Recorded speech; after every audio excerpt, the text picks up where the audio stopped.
Tonight, I am going to talk about the Bardo Packet that was put together by students of Khenpo Karthar Rinpoche under his directions.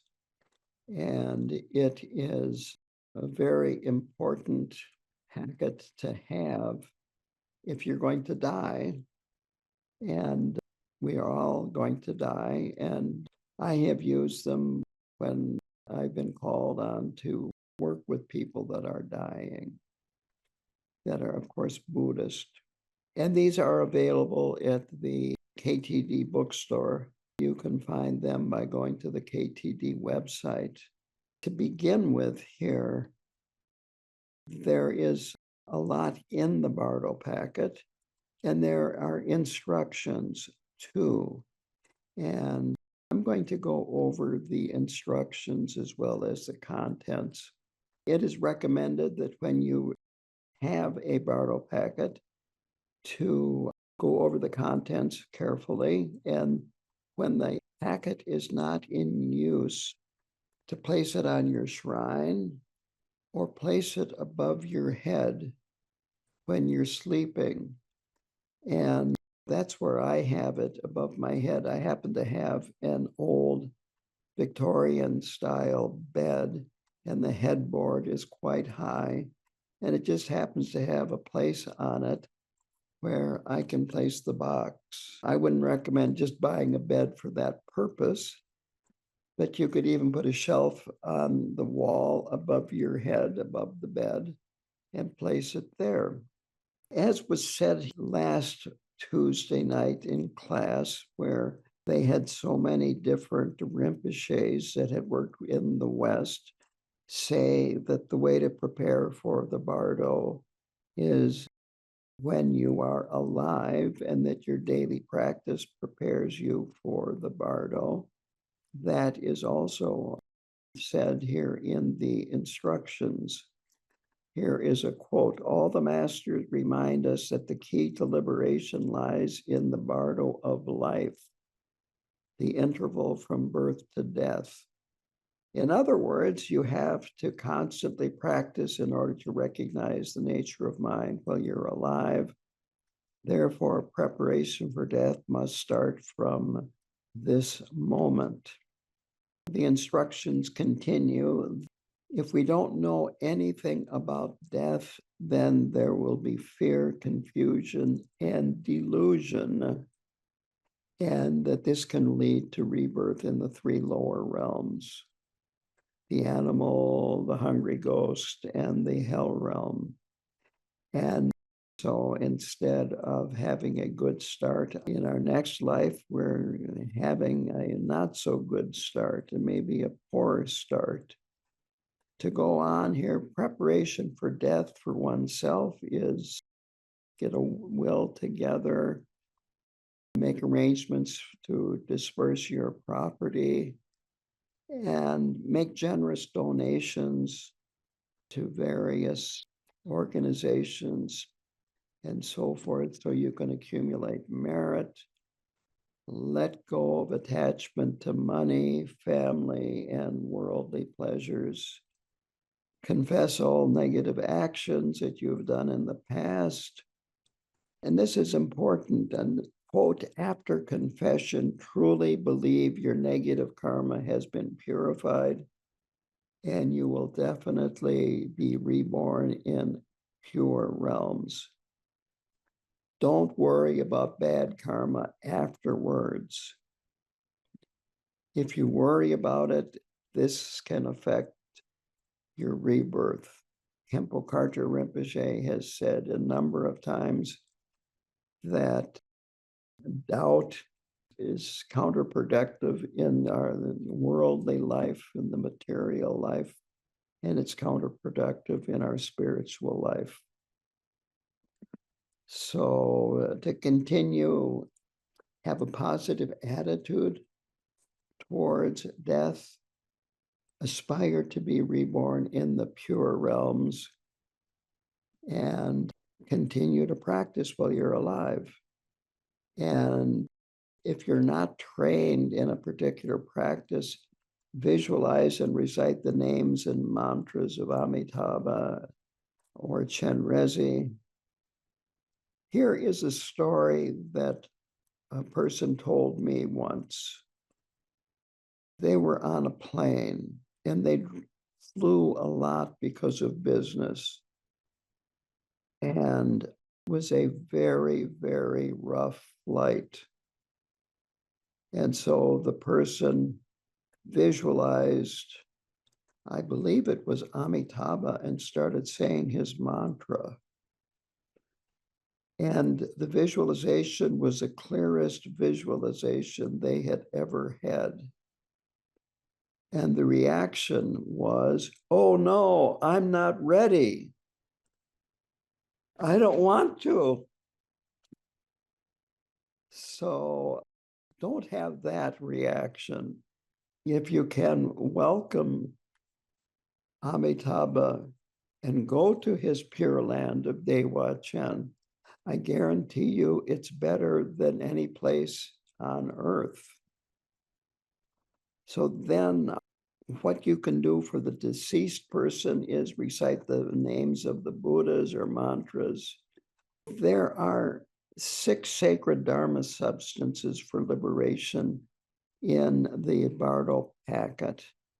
And there also is the Bardo Blanket, and it has various, you might say, line drawings and mandalas and so forth on it. I tell you what, I'm going to go get my Bardo Packet right now and open it up. We're going to have, what do they call this on YouTube? An unboxing? Is that what they call it? Now, this is an older one. It's not in a box. It is in a packet, a clear packet. And there are a few things that the newer one has. First of all, it has this you wear around your neck. I happen to have another one that I'm wearing around my neck. You want to have it on you when you die, and I wear it continuously. And then there are pills in here that you would take while you are still alive, but before you die. And my experience has been take them earlier than you think, because you can not swallow them. And you can also die very quickly. So even if it's a few days in advance, that is fine. And there is some sand in here that is placed on the top of your head on, the aperture of Brahma. And it might take a little something sticky to get it to stick to that part of your head if you're lying down. If you're a great siddha, you can die in meditation posture, but I don't think any of you will be able to do that. I can't. But for instance, a little butter, put a little of that on there, and then the sand will stick to that. Vaseline, lots of things. There is this instruction booklet. On my packet, you get a CD with chanting on it. The newer ones you just have to place on the internet where you can download the chanting. And the chanting is Khenpo Karthar Rinpoche and Lama Karma. Let me see if I can pull up some of this chanting. Can you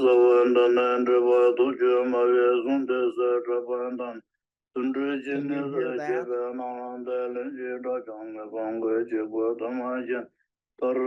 is the king of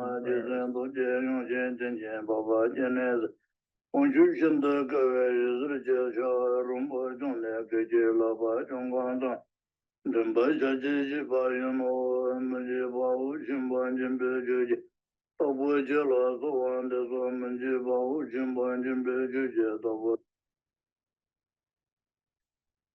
Here's another one.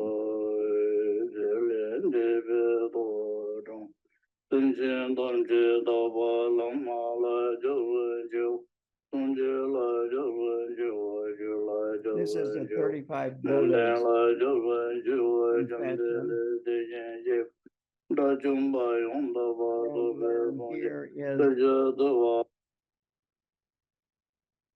this is the Tibetan Book of the Dead.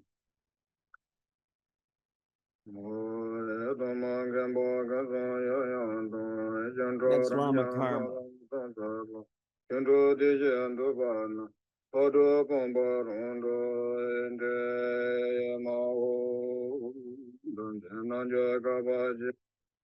So there you have the chanting that goes with this, and this can be played before a person dies, while dying, and that can be done afterwards.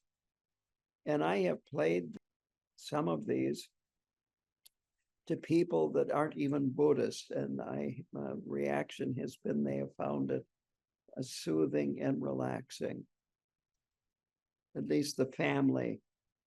So that is the chanting. Here is a silk blanket. I'm not going to take it out of the packet, but as you can see, it has different drawings on it, and there's a mandala, and there are instructions on where to place it on the person that has died. And it's good to have it on the person when they are cremated. And in the Bardo Packet, the new version of it, there's one for a pet. This book here has the contents of these blessing pills, and it's amazing what is in it. I will just read a little bit just to give you an idea. The title is Great Liberation Through Taste, a list of the contents of this collection of Samaya substances. And this would be the pills that you would take before you died. And it says self-aware, primordially pure, natural, and changeless is the single sphere, the Dharmakaya's expanse. The Sambhogakaya, self-illuminating, spontaneous, and unceasing, does not depart from that expanse. Awareness display is a pervasive compassion, the diverse Nirmanakaya. I praise the Supreme Guru, the three bodies inseparable, ceaselessly through the three times. Then to skip a little bit here. First of all, relics of the body of our kind teacher, the peerless and kind Buddha Shakyamuni, left by him for the faithful of the future. Relics of Buddha Kashyapa, including some like mustard seeds. Relics of Buddha Saratup, relic pills from Buddha Suk Torchen, brain pills from the Buddha Kashyapa. And go on to the next page. Relics of Sanjay Wang, pills made from the skull of Dusam Khenpo, pills made from the skull of Domo Tashi Ozer. Now, 2 pages, and I just mentioned a few. 2 more pages. 2 more pages. This is on page 20. A life pill made from the 12th Dukchen at Maratika cave during the life accomplishment. Blessing supports from Dogo Khenpo Rinpoche. Going down to the bottom, a precious pill said to include a snow lioness's milk made from the medicine prepared by a previous Chodrak Rinpoche. Water from all the sacred places of India and Tibet. That's the last item on the bottom of page 20. So that gives you an idea that there is a vast amount of different Samaya substances that are in these pills. Now, this goes over the different deities on the Bardo blanket, and it tells you where to place the Bardo blanket on the person. So you have the 5 Dhyana Buddha mandala that is placed on the crown. Amitabha Buddha goes on the face. Avalokiteshvara Vajrapani. Akshobhya goes on the throat. Samantabhadra on the heart. Avalokitesh goes on the right shoulder. Vajrapani on the left shoulder. The touch liberation mandala goes on the breast and stomach. The 100 deities of the peaceful and wrathful mandala of the Bardo goes on the private parts. And then the touch liberation mandala goes on both legs. Lotus goes on the right sole. Lotus goes on the left sole. So then there are these instructions here. And they're in Chinese if you don't understand English and do understand Chinese. So here, this is what it says. The liberation CD, liberation through hearing. If the dying person is religious and doesn't mind listening, you can play the CD to the person. If the dying person is not open, do not play it until they pass away. You do not want to anger a person. On the other hand, if you are Buddhist, play it as much as you can. And then the liberation through taste, the Amrita pill, which is in one of these, it says, should be given before the person passes away, approximately 2 to 3 days before death. So again, be on the liberal side there. Don't wait and think, oh, well, they're going to hang on. You just never know. And if they have already died, you can grind it up and mix it with sand and apply it to the top of the deceased person's head. And then the liberating sand, it says it's best to have a lama or 3-year retreatant put the sand on top of the center of the deceased head after they have passed away. If you can't find a lama, a family member can do that. It says the sand doesn't have to stick or stay on the deceased head, just needs to touch the top center of the head. And if the lama is performing a poa, the sand should be put on before the poa is performed. And as I said, you could, if you wanted to, put a little bit of butter up there and it would stick too, but it's not necessary. And then it says the 100 peaceful and wrathful deities mandala, liberation through tactile, comes in 2 sizes, the large mandala, the Bardo blanket placed on the body. The other one here is what you would wear. And that's what's in here is the mandala of the 100 peaceful and wrathful deities of the Bardo. And don't place the Bardo blanket on the person until they have died. And it says, wear this small mandala at all times. And I wore mine so long that the plastic disintegrated. And then I took some cloth and made a little pocket for it. That's why it's like this. You can be creative. It doesn't take a lot of skill to sew something like that. One thing to remember, due to health regulations, many hospitals will not allow keeping a body for 4 days. And then we've gone through that already in a previous teaching in the book. So that is the contents of the Bardo Packet. This is what, if you download, I think there are more prayers if you download. And if you buy the newer one, you'll get the link to where you can download. But it's 35 Buddhas, Confession, 4-session Guru Yoga by the 8th Karmapa, Mikyo Dorje.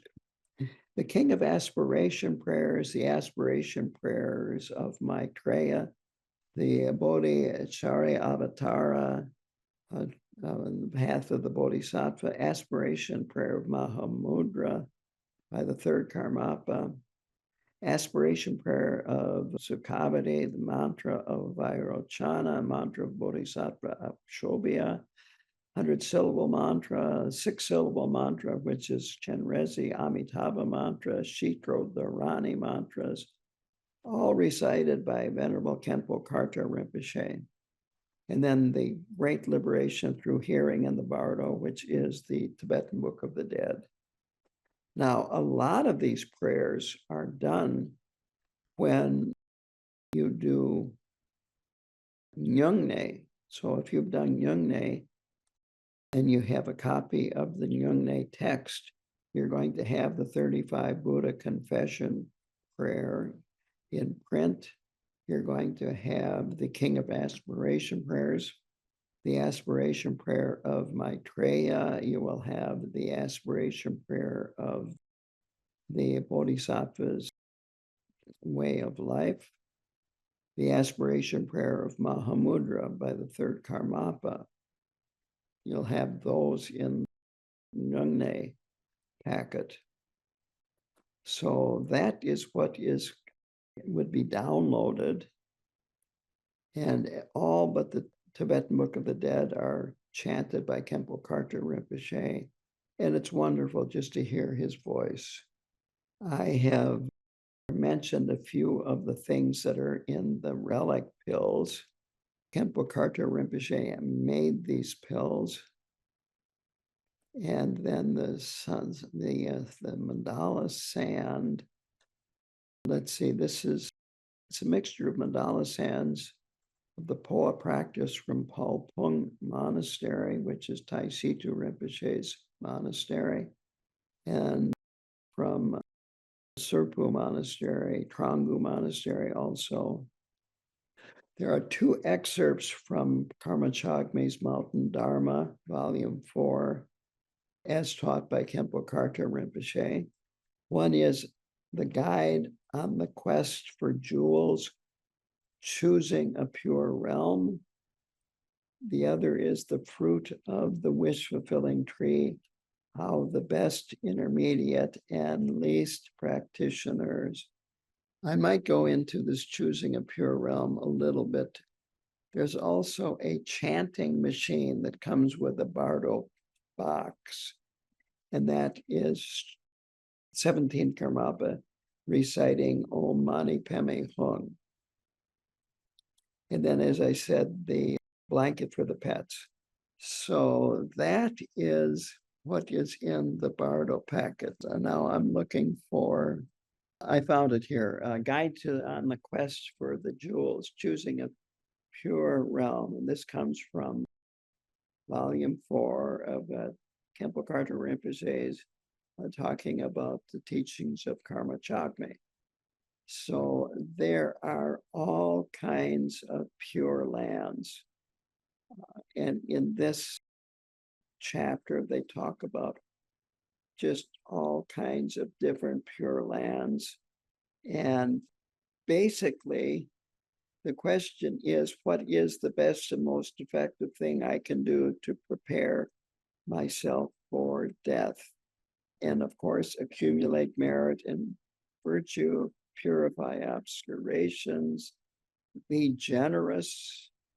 Your spiritual practice is very important, and so on and so forth.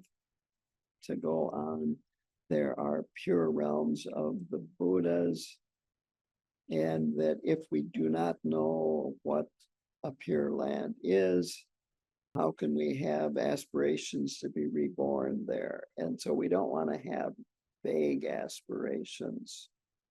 He talks about some that are very wonderful, but on the other hand, are very, very difficult to, you might say, get into.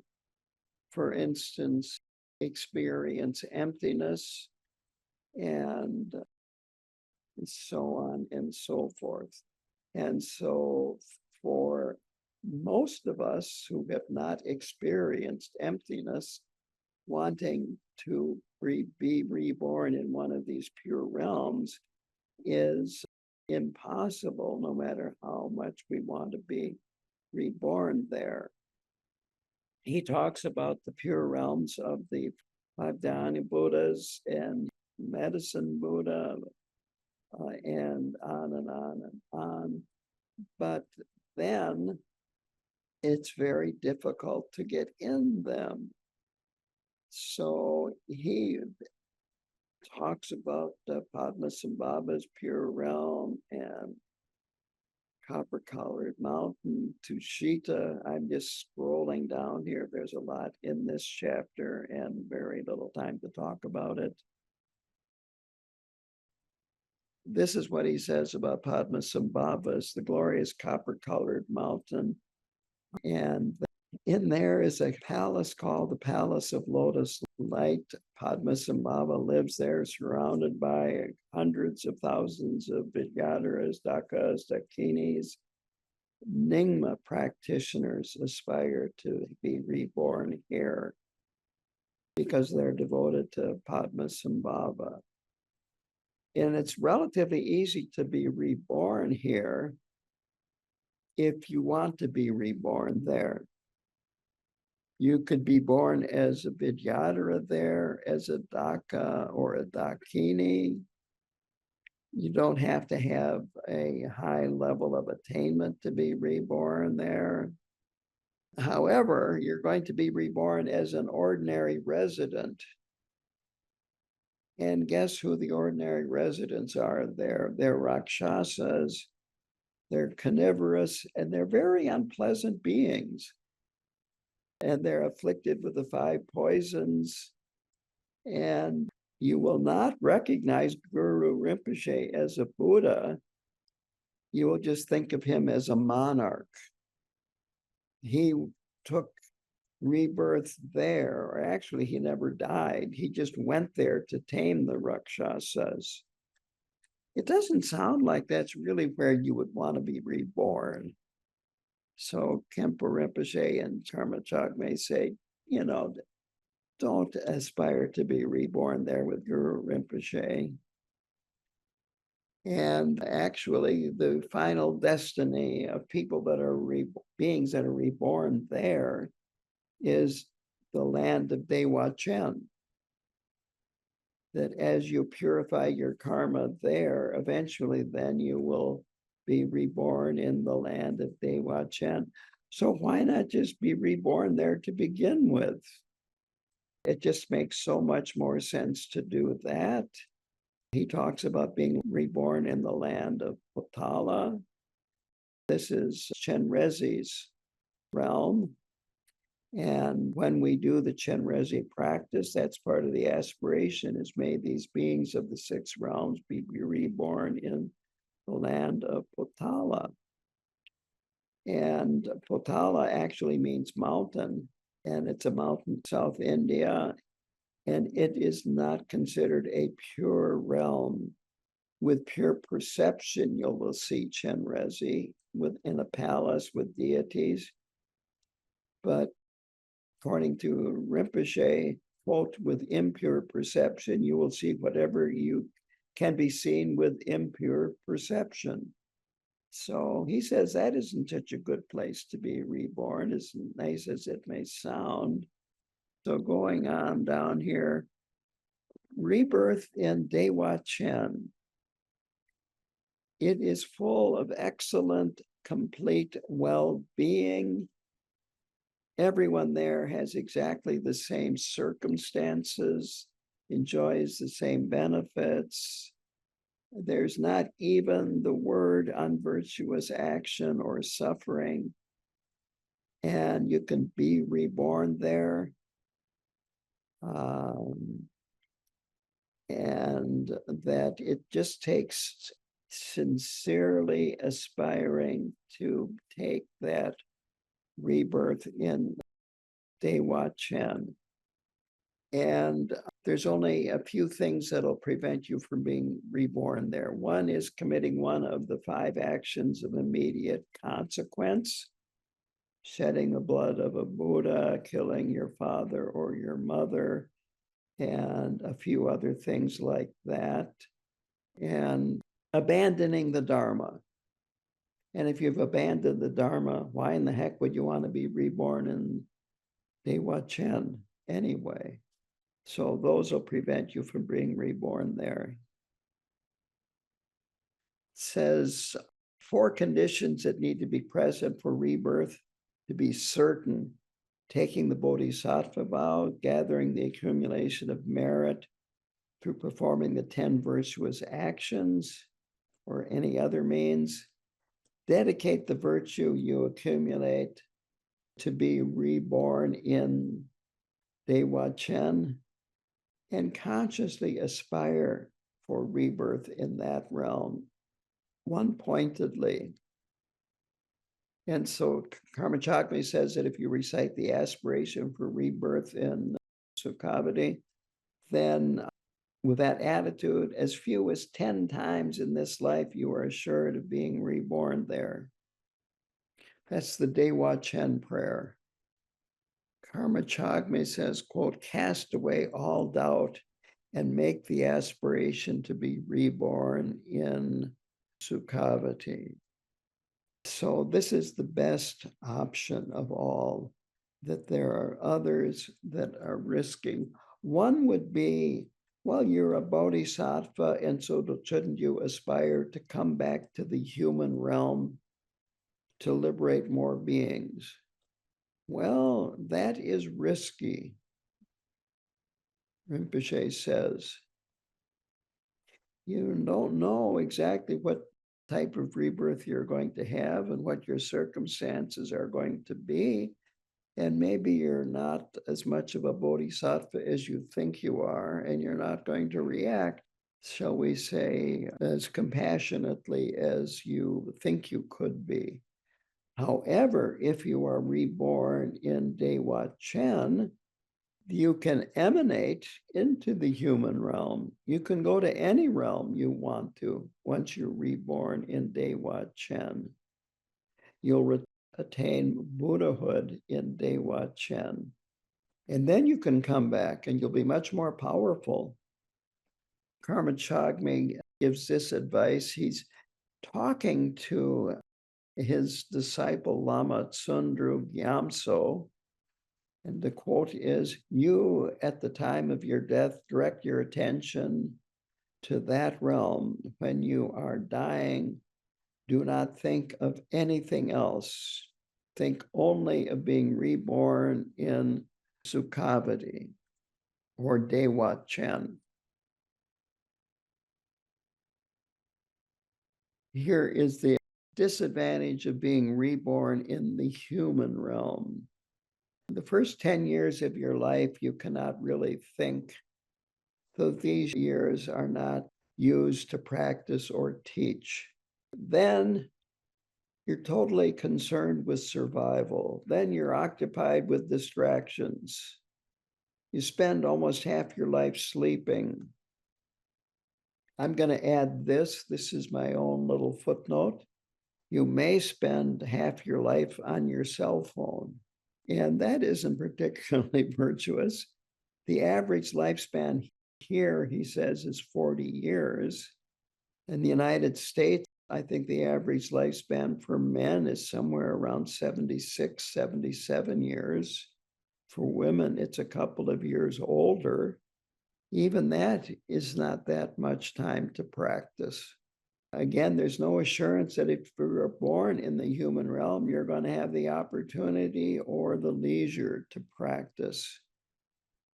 And he stresses that we live in a dark age. I don't want to get too political, but I think it's becoming more obvious that we live in a dark age. That things are really quite gloomy right now. And he says that people's mental afflictions are getting worse. So you benefit somebody, and the response is abuse and betrayal. People will denigrate you by calling you liars, fakes, and so on and so forth. Again, he says people are only diligent in their trying to accomplish the 10 non-virtuous actions. And I remember, this is for Rob from Chicago. I attended a talk Khenpo Karthar Rinpoche gave probably around 1990 in Chicago, and it was on the 10 non-virtuous actions.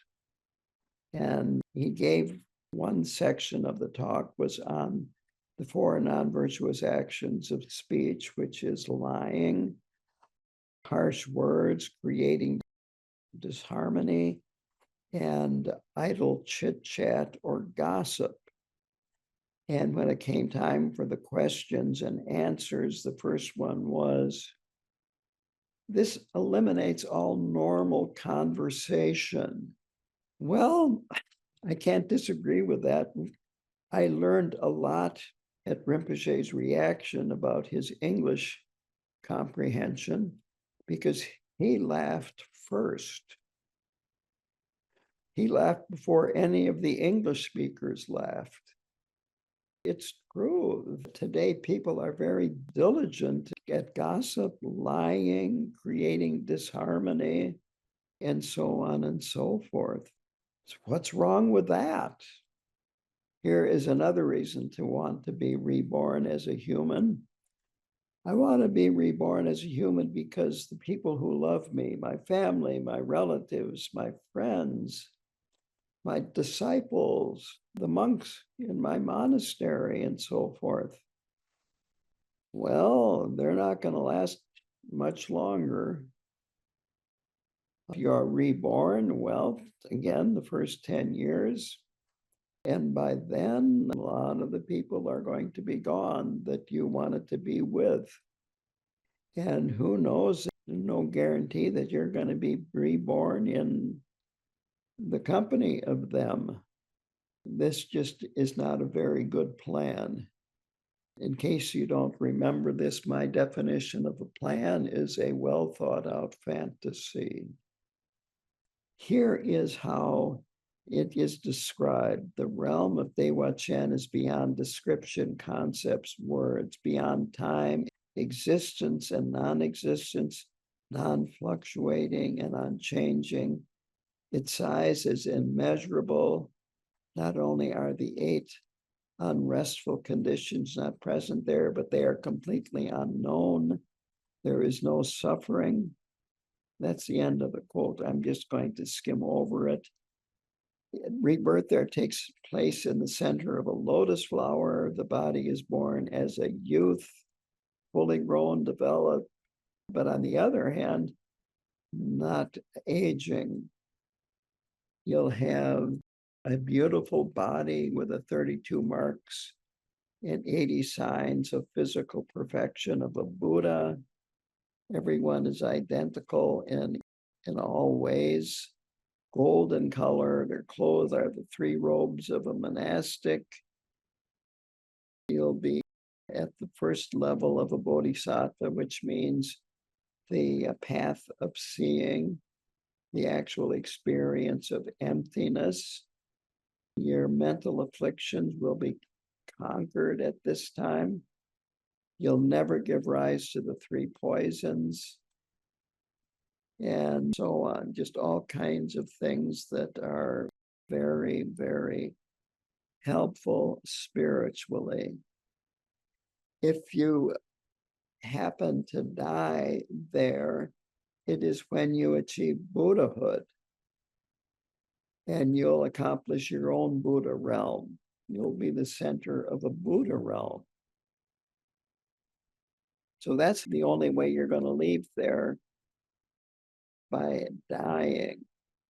which is really not dying. It's transition from being a 10th level bodhisattva to be a fully endowed Buddha.